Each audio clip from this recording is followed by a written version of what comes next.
Bismillahirrahmanirrahim. Assalamualaikum warahmatullahi wabarakatuh. Alhamdulillah. Alhamdulillahi rabbil alamin.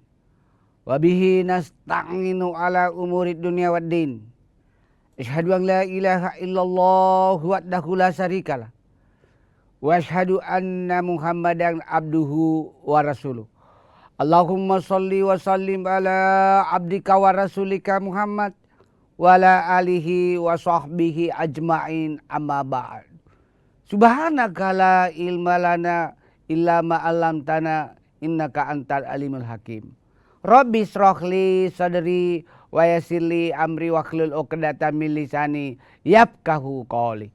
Qala Allah Ta'ala fil Qur'anil Karim, ya ayyuhalladzina amanu taqullaha haqqa tuqatih wala tamutunna illa wa antum muslimun wattasimu bihablillahi jami'an wala tafarraqu.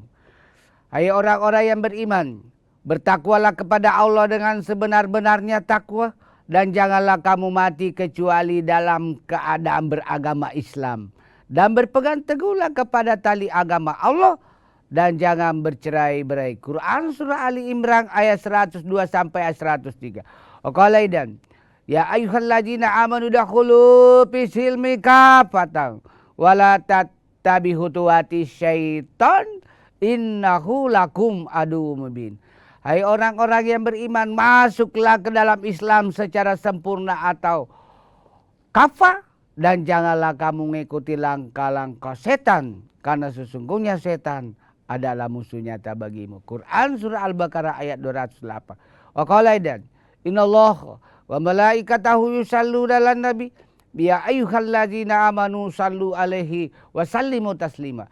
Sesungguhnya Allah beserta seluruh para malaikatnya bersalawat kepada Rasulullah, maka hai orang-orang yang beriman bersalawatlah kepada Rasulullah dengan sebaik-baik solawat. Quran surah Al-Ahzab ayat 56. Para pemirsa Kompas TV yang dimuliakan oleh Allah Subhanahu wa Ta'ala dimanapun antum berada, mari kita senantiasa bersyukur kehadiran Allah. Karena berkat nikmat Islam, nikmat iman, nikmat kesempatan, wabil khusus nikmat kesehatan, sehingga kita dapat bersua kembali dalam acara kesayangan kita Mutiara Iman di TV nasional yang independen dan terpercaya. Salawat dan taslim kita kirimkan kepada Nabiullah Nabi besar Muhammad SAW beserta para keluarga beliau, para sahabat dan para pengikut beliau yang senantiasa istiqamah melaksanakan berbagai syariat Islam berdasarkan Al-Quran dan As-Sunnah hadis Rasulullah Muhammad SAW sebagai Nabi yang penuh keteladanan, sehingga Allah abadikan di salah satu surat dan ayat di dalam Al-Quran, laqad kana lakum fi rasulillahi uswatun hasanah wa ma arsalnaka illa rahmatan lil alamin. Sesungguhnya aku utus Muhammad ke bumi adalah untuk menjadi rahmat bagi sekalian alam. Quran surah Al-Anbiya ayat 107. Para pemirsa Kompas TV yang dimuliakan oleh Allah Subhanahu wa Ta'ala dimanapun antum berada, pada kesempatan ini singkatlah saya menyampaikan tausiah dengan judul adab bertetangga. Siapakah yang dimaksud tetangga? Pengertian secara operasional yang mudah diukur dan mudah diamati, bahasa Inggrisnya measurable and observable. Tetangga ialah orang yang paling dekat dengan kita, melebihi dekatnya dengan keluarga, baik dilihat dari segi hubungan emosional maupun dilihat dari segi kedekatan secara geografis, kedekatan dari segi tempat secara geografis. Oleh karena itu Rasulullah mengajarkan untuk beradab sama tetangga, punya akhlak sama tetangga. Rasulullah bersabda, barang siapa yang beriman kepada Allah dan beriman kepada hari akhirat, maka hendaklah memuliakan tetangganya. Bayangkan taruhannya beriman kepada Allah dan beriman kepada hari akhirat. Jadi barang siapa yang beriman kepada Allah dan hari akhirat, maka hendaklah dia memuliakan tetangganya. Jadi orang-orang yang tidak beriman kepada Allah, orang-orang yang tidak beriman kepada hari akhirat, Rasulullah mencap sebagai orang yang tidak punya akhlak atau tidak memuliakan tetangganya. Mengapa kita perlu memuliakan tetangga? Bentuk-bentuk perilaku kita yang menunjukkan bahwa kita memuliakan tetangga. Kita kaji setelah yang satu ini.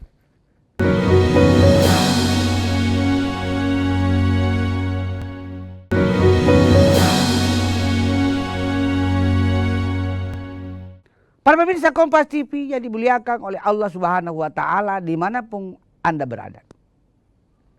Bagaimana wujud kita, perilaku kita dalam memuliakan tetangga? Ala Rasulullah.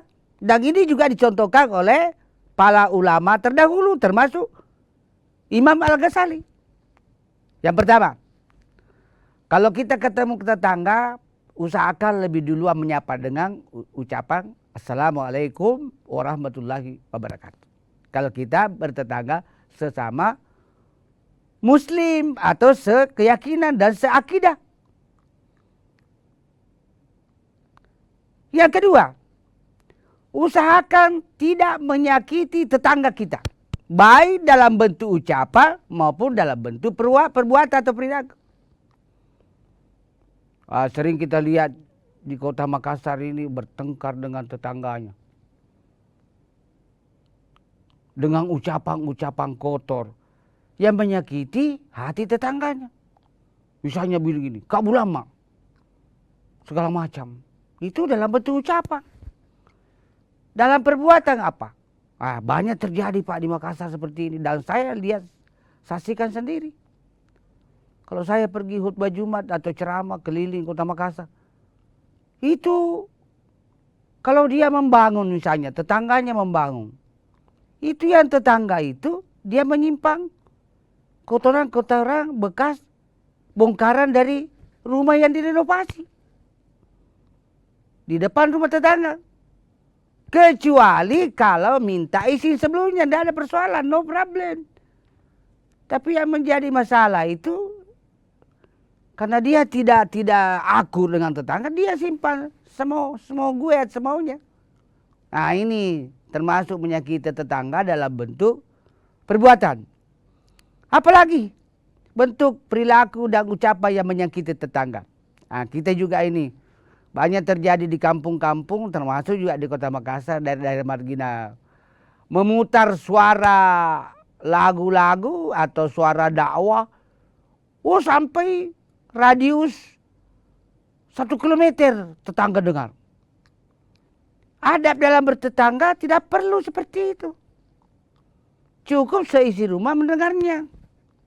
Nah ini yang saya kagumi ini, makanya saya punya penelitian. Meneliti kenapa kok Jepang itu, masyarakat Jepang menerapkan ajaran Quran. Di Jepang itu kalau renovasi suatu hotel, supaya percikan pasir, percikan bahan bangunan, percikan semen tidak kena tetangga, itu bangunan yang sedang renovasi dibungkus dengan kayak terpal di sini, kayak tenda. Tapi di sana memang spesial ada bahan yang digunakan untuk menutupi satu gedung besar itu. Sehingga para pekerja yang bekerja membangun hotel itu, merenovasi hotel itu tidak kena imbasnya dengan tetangga. Hebatnya beda dengan sebagian saudara kita di Makassar, di kampung-kampung di wilayah selatan. Banyak yang terganggu tetangganya akibat dari ulah tetangga yang sedang membangun renovasi. Akhirnya biasa terjadi konflik Pak. Dan tidak sedikit kasus sampai bertengkar. Yang menjadi persoalan juga, ini menjadi persoalan, dan saya alami sendiri membangun kos-kosan dan rumah pribadi masjid di kota Makassar. Ini yang sering menjadi perselisihan. Dan kita harus sabar menghadapi. Khususnya dalam soal perbatasan rumah, perbatasan tanah. Tidak semua orang punya pola pikir dan perilaku berdasarkan ajaran Quran. Tidak semua. Oleh karena itu perlu bersabar menghadapi tetangga yang apa istilahnya itu, maceceng orang Bugis bilang. terlalu menghendaki menganggap tanahnya diambil sebagian oleh tetangga. Di sini butuh kesabaran tinggi. Yang menjadi biasa persoalan dalam hal renovasi dan pembangunan rumah di kota, termasuk kota-kota besar di kota besar Makassar, karena ini memang Makassar kota metropolitan, ketika mengurus IMB, izin mendirikan bangunan. Nah, di situ biasa ada tetangga tidak mau bertanda tangan karena merasa nanti rumahnya akan terlindungi, tidak lagi akan mendapatkan sinar matahari. Kebetulan tetangganya membangun misalnya rumah berlantai 3. Tetangganya yang berdampingan dengan dia tidak berlantai. Nah, ini biasa juga terjadi dilematis. Karena sinar matahari akan terhalang lagi oleh bangunan yang tinggi. Sebaiknya memang kalau ada tetangga kita yang kecil rumahnya, sebaiknya jangan juga berlebihan sampai menghalangi sinar matahari gara-gara bangunan kita yang terlalu tinggi. Kecuali kalau diizinkan oleh tetangga, no problem. Disinilah perlunya musyawarah, tudas sipulur berunding dalam hal membangun di rumah.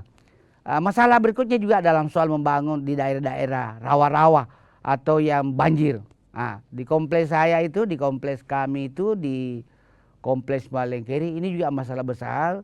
Ketika ada orang pendatang membangun di rawa-rawa itu, lalu ketinggiannya sampai 3 meter, dengan sendirinya tetangga akan kebanjiran. Di sini dilematisnya. Oleh karena itu, ini juga saran buat pemerintah Kota Makassar, karena berdasarkan pengalaman di negara maju, di Dubai, di Jepang, di Jerman, di Amerika, memang sistemnya berbeda.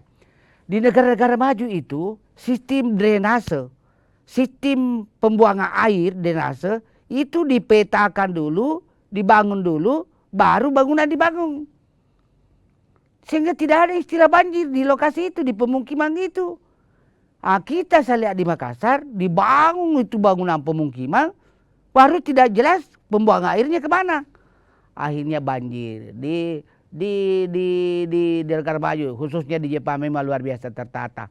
Tertata jadi sistem drainase dulu, dibangun, dan kemana penyurangan airnya, khususnya banyak bermuara ke sungai dan laut, baru dibangun pemukiman. Ada lagi yang paling hebat, kota Osaka itu penataannya, kota Osaka ya, kota Osaka penataannya luar biasa. Tidak ada istilah jalan buntu, semua tembus pandang, tembus pandang. Apalagi ada bertetangga yang perlu diperhitungkan menurut ajaran Islam, yaitu saling menghormati satu sama lain dalam bertetangga. Kita lanjutkan setelah yang satu ini.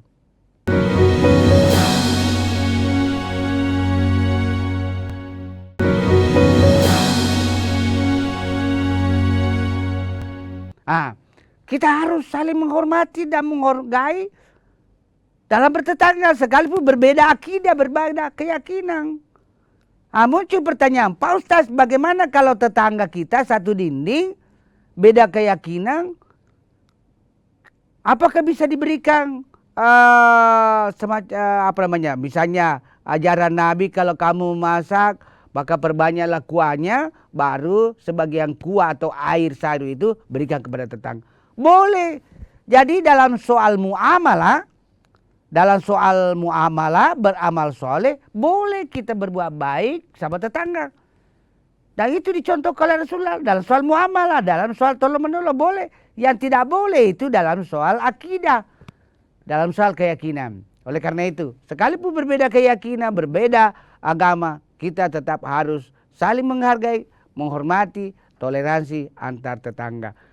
Karena kalau kita terjadi apa-apa sakit, apalagi sakit tiba-tiba di tengah malam, tidak ada pihak-pihak yang pertama kali dipanggil diminta pertolongan kecuali adalah tetangga. Impossible, mana mungkin keluarga kita yang ada di Palopo, yang ada di Surako, apalagi di Kendari, apalagi di luar negeri, itu yang langsung menolong kita. Oleh karena itu, Islam mengajarkan kita untuk saling menolong dalam kebaikan, sekalipun berbeda keyakinan atau agama. Allah berfirman di Quran surah Al-Maidah ayat 2. Wa ta'awanul 'alal birri wat taqwa wa la ta'awanul alal ismi wal udwan. Tolong menolonglah dalam kamu dalam mengerjakan kebaikan dan takwa, dan janganlah tolong menolong dalam berbuat dosa dan permusuhan. Jadi boleh kita tolong menolong dalam hal kebaikan dan takwa, tapi jangan tolong menolong dalam berbuat dosa dan permusuhan. Misalnya tolong menolong dalam soal sogok menyogok, tolong menolong dalam manipulasi suara pilkada. Ini yang parah ini, yang parah melalui forum yang terma ini perlu bahaya pertanggungan jabatannya di hari kemudian. Ini dalam khususnya bagian operator penginput suara. Betul-betul harus diawasi di situ. Kapan terjadi manipulasi data, ini yang berbahaya bagi keselamatan suatu daerah, suatu bangsa dan negara dalam soal manipulasi suara. Para pemirsa Kompas TV yang dimuliakan oleh Allah Subhanahu wa taala, jadi jelas rujukannya tadi baik bersumber dari hadis maupun dari Quran. Tolong menolong dalam mengerjakan kebaikan dan takwa, dan jangan tolong menolong dalam permusuhan dan berbuat dosa. Oleh karena itu, demi menciptakan suasana kota Makassar, khususnya sebagai kota yang sombere and smart city, kota yang sopan, santun, dan kota cerdas, maka kita harus menjaga kerukunan, kekompakan, persatuan, dan kesatuan di antara kita bertetangga, sesama warga dalam satu kompleks. Itu sebabnya Rasulullah Muhammad SAW dalam membangun suatu kepemimpinan, ini juga perlu didengarkan oleh para calon yang akan menampilkannya, calon bupati, calon gubernur, atau pejabat-pejabat yang selevel eselon dengan itu. Tiru kepemimpinan Rasulullah. Rasulullah itu dalam memimpin membangun 4 kekuatan. Yang pertama, membangun kekuatan imtak, iman dan takwa kepada Allah Subhanahu wa taala. Kalau iman dan takwanya orang sudah mantap, jauh dari perbuatan korupsi, jauh dari perbuatan manipulasi, jauh dari perbuatan markup, jauh dari perbuatan kolusi, jauh daripada perbuatan nepotisme, KKN, korupsi, kolusi, dan nepotisme. Pendek kata, jauh dari penyimpangan sumpah jabatan. Yang kedua, Rasulullah membangun etos kerja. Etos kerja. Etos kerja yang tinggi mempengaruhi produktivitas yang tinggi. Para pemirsa Kompas TV yang dimuliakan oleh Allah Subhanahu wa taala, yang ketiga dibangun Rasulullah dalam kepemimpinannya adalah membangun persatuan dan kesatuan. Coba kita perhatikan Rasulullah ketika tiba di Madinah, hijrah dari Makkah ke Madinah, yang dibangun itu persatuan dan kesatuan. Ada antara Yahudi, antara Nasrani, dibangun persatuan dalam rangka membangun Madinah menjadi negara baldatun thayyibatun wa rabbul ghafur. Dan memang sejahtera waktu itu masyarakat Madinah. Dan kaum Ansor dan kaum Muhajirin juga kompak, Yahudi dan Nasrani bersatu. Nah, ini makanya Rasulullah membangun kekuatan yang ketiga tadi, persatuan dan kesatuan. Dan yang keempat, Rasulullah membangun kekuatan akhlak. Inilah yang kita sekarang ini di negeri ini mulai terkikis, mulai kehilangan arah dalam soal akhlak. Saya kagum masyarakat Jepang masih konsisten dan istiqomah dalam hal menjaga akhlak dalam kehidupan berbangsa dan bernegara. Para pemirsa Kompas TV yang dimuliakan oleh Allah Subhanahu wa taala dimanapun antum berada. Apalagi yang perlu dilakukan dalam soal tetangga, yaitu saling memberi dan menerima. Give and to take. Saling memberi dan menerima. Kalau tetangga memberi kita oleh-oleh, ini kelebihannya adab Bugis Makassar, tradisinya itu saling memberi dan menerima. Bahkan saling barter. Barang tukar barang. Misalnya begini. Si A tetangga saya, dia kasih durian saya. Biasanya istri saya kasih beberapa gula pasir. Jadi give and to take. Tapi ada juga orang hanya senang kalau dia diberi, tapi tidak bisa memberi. Sebagai kesimpulan, bahwa demi untuk menciptakan kerukunan, kedamaian, persatuan, dan kesatuan dalam suatu pemukiman dalam skala kecil, RT, RW, klaster pemukiman tertentu dalam skala besar Kota Makassar, dalam skala besar Provinsi Selatan, dalam skala besar negara Indonesia, maka dari kecil perbaiki dan amalkan adab dalam bertetangga, wabil khusus adab bertetangga menurut ajaran Islam yang bersumber pada Quran dan hadis as-sunnah Rasulullah Muhammad SAW. Mohon maaf atas segala kehilapan dan kekurangan. Semoga tausiah sehingga ini bermanfaat bagi diri saya, keluarga saya, dan kepada pemirsa sekalian. Dan semoga bernilai ibadah jariah di sisi Allah Subhanahu Wa Taala. Wabillahi taufiq wal hidayah. Summa assalamualaikum warahmatullahi wabarakatuh.